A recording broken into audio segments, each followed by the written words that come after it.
When someone asks you for your John Hancock, or if you're Tommy Boy, Herbie Hancock, they're asking for your signature. Why is that? Well, because John Hancock was the president of the Second Continental Congress, and his signature was the first and the largest on the Declaration of Independence in 1776. I'm Ron Eckelbarger, and I'm going to talk briefly about this founding father, John Hancock, particularly his Christian faith. I feel like I have a bit of an affinity with him because in 2003, I played the role of John Hancock in a community theater production of 1776. Here's a picture of me presiding over Congress. Gary Scott Smith, in chapter 10 of the book Faith and the Founders of the American Republic, relates that John Hancock's ancestor Nathaniel was a Puritan who came to Massachusetts in 1634. Likewise, my ancestors, the Pendletons, Philbrooks, and Knapps, came to the Boston area and settled there around 1634 as well, and they were Puritans too. John Hancock certainly had a legacy of faith. His father and his grandfather were both ordained ministers, and actually, so were mine. I'm one as well.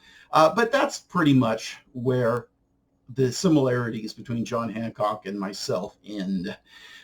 Hancock's father died when he was only 7 years old, and he was adopted by his very wealthy businessman uncle, and he inherited his uncle's business and fortune.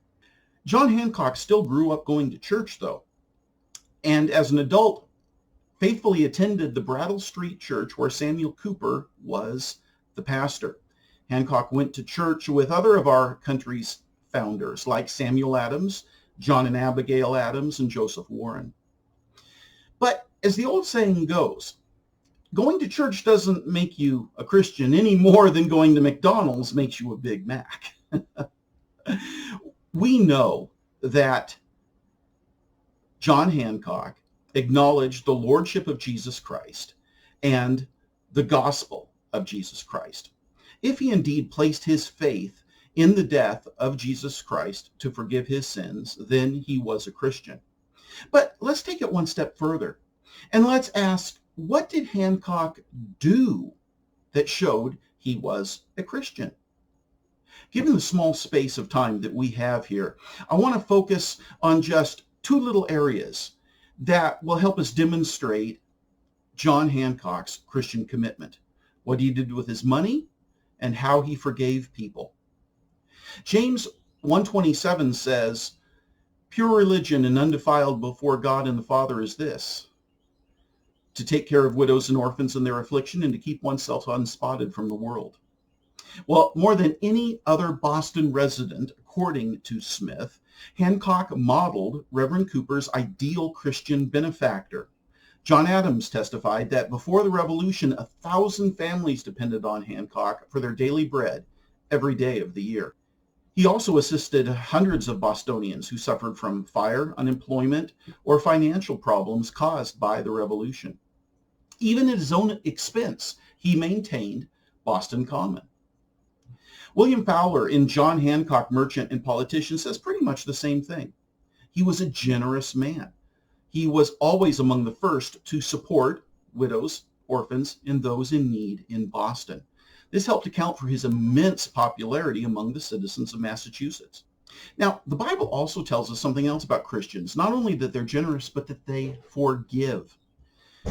The Bible says, as Christ has forgiven you, so you need to forgive others. Well, John Hancock did that. There were times where he didn't get along with people. Well, and that's pretty normal, isn't it? We all have that problem.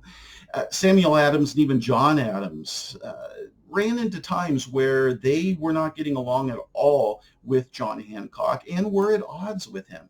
Samuel Adams, you could say, even came close to slandering him when he wasn't the only one. But John Hancock forgave Samuel Adams, and in fact, when Hancock was elected governor In 1780, he selected Samuel Adams to be his lieutenant governor.